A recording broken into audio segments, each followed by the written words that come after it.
Madam గారు ఇప్పుడు ఎట్లా ఉంది మేడం? ఇప్పుడు కూటమి పరిపాలన వచ్చి 1 ఇయర్ అవుతుంది. ఎట్లా ఉంది చంద్రబాబు నాయుడు గారి పరిపాలన? కూటమి ప్రభుత్వం వచ్చి పరిపాలన అయితే బానే ఉంది సార్. ప్రజలైతే మాత్రం చాలా సంతోషంగానే ఉన్నారు. కూటమి ప్రభుత్వం కోసం అయితే ఇంకా కూడా ఈ ప్రభుత్వ హయాంలోని ఇంకా మంచిగా ఉంటదనేసి ప్రజలు చాలా ఆశిస్తున్నారు.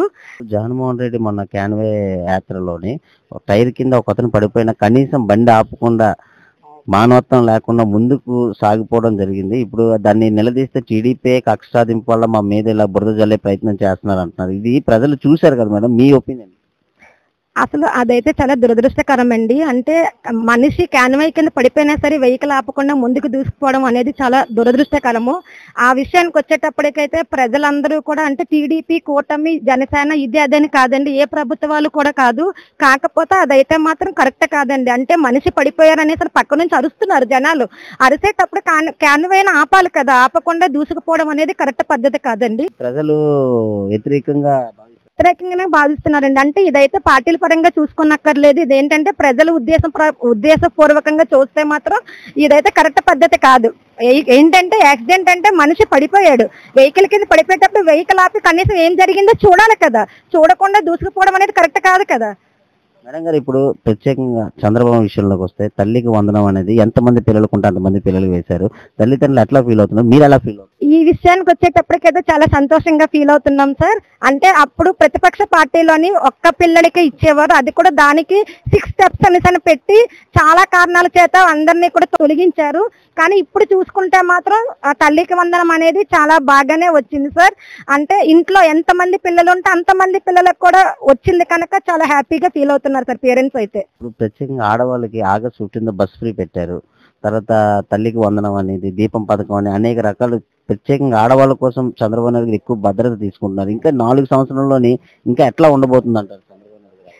అంటే ఇప్పటికి 1 ఇయర్ అయింది సార్ మన కూటమి ప్రభుత్వం వచ్చి పరిపాలన. 1 ఇయర్ లోనే కూడా కొంచెం అంటే ప్రజలైతే సాటిస్ఫాక్షన్ గానే ఉన్నారు. ఇంకా ఇంకా మరింత సంతృప్తికరంగా ఉంటారనేసి ప్రజలైతే ఆశిస్తున్నారు సార్. సార్ ఇప్పుడు కూటమి ప్రభుత్వం వచ్చి 1 ఇయర్ అవుతుంది సార్, ఎట్లా ఉంది సార్ అభివృద్ధి కానీ సంక్షేమం కానీ? అభివృద్ధి బాగుంది సార్, బాగానే. ఏంటంటే పెన్షన్లు వస్తున్నాడు, అందరికీ అందుబాటులో అనేది అన్ని క్రమంగా చేస్తున్నాడండి. చాలా హ్యాపీగా ఉంది. అన్ని గొడవలు బాధ్యత వాటి ఏమీ లేవండి. చాలా హ్యాపీ, జనాలంతా ప్రశాంతంగా ఉన్నారండి. చాలా హ్యాపీ అండి. ఇప్పుడు తల్లికి వందనం అనేది ఎంతమంది పిల్లలకు ఉంటే అంతమంది పిల్లలకి ఇస్తున్నారు. ఎట్లా ఉంది, ఎట్లా హ్యాపీ ఫీల్? చాలా హ్యాపీ ఫీల్ అయ్యారండి. మంచి టైంలో ఇచ్చాడు. పిల్లలు ఎవరు కూడా హ్యాపీగా, చాలా హ్యాపీగా ఫీల్ అయ్యారండి. ప్రతి ఒక్కరికి ఏ సమస్య లేకుండా పిల్లల చదువులు అన్ని హ్యాపీగా చాలా బాగా అయ్యాయి సార్. చాలా సంతోషంగా ఉందండి. గతంలో మీరు చూశారు శాంతి భద్రత ఎట్లా ఉంది, ఇప్పుడు ఎట్లా ఉంది? అప్పుడు కూడా బోల్తాడండి. అప్పుడు ఎక్కడ చూసినా గొడవలు, ఆవిడ ఇది అది, ఎక్కడైనా భయమే. ఏది స్వతంత్రంగా చేసుకోవడానికి అయ్యేది కాదండి. ఇప్పుడు హ్యాపీగా జనాలు ఫ్రీగా ఉన్నారు సార్, చాలా హ్యాపీగా ఉన్నారండి. సార్ ఇప్పుడు జగన్మోహన్ రెడ్డి మళ్ళీ నేనే 2029లో వస్తాను, రపరపలు ఆడిస్తాను, నరుకుతాను అంటున్నారు. అది అసాధ్యం అండి. జనాలు అమాయకులు కాదండి, జనాలు చాలా తెలియాలండి. చూశారు ఒకసారి కొత్తగానా, చూశారు, తెలుసుకున్నారు. రాష్ట్రాన్ని అదోగల పరిస్థితి బాగా పాడు చేశారండి. ఉన్నాయండి, తాకట్టు పెట్టి అవి పెట్టి ఇవి పెట్టి. జనాలు సంక్షేమం చేయొచ్చండి, అభివృద్ధి చేస్తే చాలా హ్యాపీగా ఉంటుందండి. అభివృద్ధి లేదు, ఏమీ లేదు, ఉన్నాయి అమ్ముకొని చేసుకుంటే పద్ధతి కాదండి. జనాలకు కూడా తెలిసిపోయిందండి అంతా. జనాలు వినాలి, అంతా ఎడ్యుకేషనే కదండి. ప్రతి విషయం కూడా మీడియా ద్వారా బయటకు వచ్చేస్తుంది అంతా. దానివల్ల ప్రతి విషయం కూడా జనాలు తెలుస్తుంది సార్. సూపర్ 6 అనేది ఒక్కొక్కటి అమల్లోకి తీసుకుంటూ వస్తున్నారు. ఇంకా 4 సంవత్సరాలు ఇంకా అభివృద్ధి అయ్యే అవకాశం బ్రహ్మాండంగానండి. అందరికీ ఉపాధి కలుగుతుందండి. ప్రతి మనిషికి ఉపాధి ఉంటుంది. ప్రతి మనిషి తన గుండెల మీద చేసుకొని పడుకోవాలి, అంత స్వతంత్రంగా ఉంటుందండి. ఉన్న గత 5 సంవత్సరాల మటుకండి ప్రతి మనిషి ఏవి చేయలేకపోయారండి. అంటే ఒక ఏవైనా భయం అండి, ఒక మాటలన్నా భయం, ఏం చేయాలన్నా భయమే. ఇప్పుడు ఆ సిస్టమ్ లేదు సార్. ఎవరైనా స్వతంత్రంగా హ్యాపీగా ఉంటున్నారు సార్.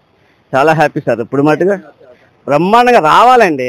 మన ఆంధ్రప్రదేశ్ అభివృద్ధి కావాలంటే అయినా రావాలండి. కూటమి ప్రభుత్వం ఏదైనా మొత్తం చంద్రబాబు మటుకండి ఐఎస్ఎస్ సార్, తెలియలేదు విజన్. ఏదైనా చేయాలంటే చేయగలదండి, అది మట్టు వాస్తవం అండి, 100%. కూటమి పరిపాలన వచ్చి 1 ఇయర్ అవుతుంది సార్, ఎట్లా ఉంది సార్ చంద్రబాబు నాయుడు గారి సంవత్సరంలో పరిపాలన ఎట్లా ఉంది? బాగానే ఉంది. బాగానే అంటే నాకు బాగానే ఉంది. గతంలో మీరు చూశారు, మార్పు ఏమైనా కనపడదా? బోల్డ్ చాలా మార్పు కనిపిస్తుంది, బాగానే ఉంది. ఇప్పుడు గతంలో చూసినట్లయితే శాంతి భద్రతల విషయంలోకి వస్తే ఇప్పుడు ఎట్లా ఉందో అప్పుడు ఎట్లా ఉంది? అప్పుడంటే నాకు అంత నచ్చలేదు, కానీ ఇప్పుడు బాగానే ఉంది. చంద్రబాబు మీద అలాంటి నమ్మకం ఉందా? నమ్మకం అంటే అన్ని పనులు బాగానే చేస్తాడు, ఏ విషయంలో గ్యారంటీ ఉండదు. 1 ఇయర్ లోని సూపర్ 6 అనేది ఒక్కొక్కటి అమలు చేసుకుంటూ వస్తున్నారు. తల్లికి వందనం కానీ, తర్వాత రైతు భరోసా కానీ, ఆడవాళ్ళకి బస్ ఫ్రీ కానీ, తర్వాత దీపం పథకం కానీ, ఇవన్నీ చూస్తుంటే మీకు ఏమనిపిస్తుంది? బాగానే ఉంటుంది అని నాకంటే ఏంటో తెలియదు, బాగానే ఉంది. నమ్మకం. సార్ ఇప్పుడు జగన్మోహన్ రెడ్డి మళ్ళీ నేనే వచ్చేస్తాను, రపరపలు ఆడిస్తాను, నరుకుతాను అంటున్నారు. దీన్ని ఎట్లా సమర్థిస్తారు ప్రజలు? అసలు ఆ నరుక్కోవడమే మిగిలిపోదు, ఇంకేం మిగలదు, అంతే, ఇంకేం మిగలదు. పిల్లలకు ఉద్యోగాల అవకాశాలు వచ్చే అవకాశాలు ఉన్నాయి. ఉన్నాయి. పెన్షన్లు ఇవన్నీ టైం పెన్షన్ టైంకి అంటున్నారు. ఉండబోతుంది. టోటల్ గా చూస్తే చంద్రబాబు నాయుడు గారు ఈ 4 సంవత్సరాలు ఫ్యూచర్ బాగుంటది, ఇంకేముంది, అతను వచ్చే ఉంటది కంపల్సరీ. గురుగారు ఇప్పుడు చూసినట్లయితే బ్రో, కూటమి పరిపాలన వచ్చి 1 year అవుతుంది. ఎట్లా ఉంది అభివృద్ధి కానీ సంక్షేమం కానీ ఎట్లా ఉంది? బాగుంది. అంటే వాళ్ళు ప్రయత్నం చేస్తున్నారు, ఒక రోజులో అయిపోయేది కాదు కదా. 1 year అంటే అది పక్కాగా 1 year లోనే రివ్యూ కావాలంటే అది కష్టం, కానీ ప్రయత్నిస్తున్నారు, చేస్తున్నారు. అది సంవత్సరంలోనే మెగా డిఎస్సి అనేది తీసుకొని వచ్చారు. తర్వాత ఏమో ఎల్జీ కంపెనీలు తీసుకొని వచ్చారు. నిరుద్యోగులకు ఒక అవకాశం, మంచి అవకాశం వచ్చే అవకాశం ఉన్నాయి. ఇంకా వస్తాయి, ఇంకా దీనికి 100 కంపెనీల పైన వస్తాయి. ఇది జస్ట్ ట్రైలే, ఇంకా బోల్డ్ వస్తాయి. ఇప్పుడు లోకేష్ గారు ఐటీ మినిస్టర్ గా ఉన్నారు. గత ఐటీ మినిస్టర్ కి లోకేష్ ఐటీకి ఏమైనా తేడా ఉన్నారు? ఇప్పుడు అంటే లోకేష్ అంటే అందరికీ తెలుసు, నోటెడ్ అండ్ తెలుస్తుంది కదా, చూస్తేనే తెలుస్తుంది. అది ఆ సంవత్సరంలోనే ఇన్ని కార్యక్రమాలు చేస్తున్నారు. మొన్న చూసినట్లయితే యోగాంధ్ర అనేది చాలా విజయవంతంగా సక్సెస్ అయింది. ఇంకా 4 సంవత్సరాలు ఉంది, ఇంకా డెవలప్ అయ్యే అవకాశాలు ఉంది. ఇప్పుడు యోగా డే అనేది ఇండియన్ కంట్రీని రిప్రజెంట్ చేసేది. అది అదేమి వీళ్ళు సొంతగా ఇక్కడ చేయకపోయినా బీజేపీ ఎక్కడ ఏదో స్టేట్ లో చేస్తుంది. అది ఆపర్చునిటీ మనకు వచ్చింది, మనం చేసాము, దాన్ని మనం గర్వంగా ఫీల్ అవ్వాలి. కానీ ఏదో ఇంత ఖర్చు పెట్టారో, ఖర్చు పెట్టకుండా అవుతుంది ఏంటి? ఉంది. ఇప్పుడు గతం మీరు చూసారు, లా అండ్ ఆర్డర్ చూసారు, ఇప్పుడు ఎట్లా ఉంది? సూపర్. ఇదే కంటిన్యూ అవ్వాలి. అది అయితే ఉందా? 100%, 200% ఉంది నాకైతే. వచ్చి 1 year అవుతుంది. సార్ ఎట్లా ఉంది చంద్రబాబు నాయుడు గారి పరిపాలన, అభివృద్ధి కానీ సంక్షేమం కానీ? రోడ్లు అయితే బాగానే ఉన్నాయండి. మన అరకు ఒకప్పుడు చూసాము, ఇప్పుడు బాగా ఉన్నాయి. సో అప్పుడు మీద ఇప్పుడు బాగున్నాయి. సంవత్సరంలోనే అనేక కంపెనీలు తీసుకొని వస్తున్నారు. లోకేష్ గారు ఐటీ మినిస్టర్ గా ఉన్నారు. గత ఐటీ మినిస్టర్ కి ఈ ఐటీ మినిస్టర్ కి తేడా బాగా ఉందండి. ఇది అయితే మనకి ఏవో చెప్పేవారు, వినడానికి కూడా బాగుండేది కాదు. సో ఇప్పుడు అవుతాయి సెకండ్ హాఫ్, కానీ చెప్పడం మాత్రం 50% అంతా జెన్యున్ గా ఉంది. నమ్మకం అయితే ఉందండి. ఉంది సార్. ఆల్రెడీ ప్రిన్సెస్ లో చేసిన అతను కాబట్టి, అనుభవస్తుడు కాబట్టి ఖచ్చితంగా ఉంటది. మొన్న చూసుకుంటే అతను 1.5 hour 1 year గురించి నాన్ స్టాప్ గా చెప్పారంటే మనకు తెలుస్తుంది. అది నెక్స్ట్ చంద్రబాబు మీద ఏ విధమైన నమ్మకం ఉందంటారు? ఈ 4 years లోని ఎట్లాంటి డెవలప్మెంట్ తీసుకున్నారు? ఈ విధంగా అంటే మనకి హైదరాబాద్ లో హైటెక్ సిటీ తీసుకొచ్చింది అతనే. సో అంత అనుభవస్తుల గురించి మనకి చెప్పక్కర్లేదు, బట్ జరుగుతుంది. పరిపాలన మీదకి మార్పు ఏమైనా కనబడ్డది? బట్ పర్వాలేదు అనిపిస్తుంది. మళ్ళీ ఇతనే వస్తే ఇంకా డెవలప్ అయ్యే అవకాశాలు ఉన్నాయా? ఉంటుందండి. ప్రజెంట్ ఉన్న దాంట్లో, ఇప్పుడున్న రాజకీయ పార్టీల్లోనే మరి వీళ్ళు వస్తేనే బాగుంటుంది.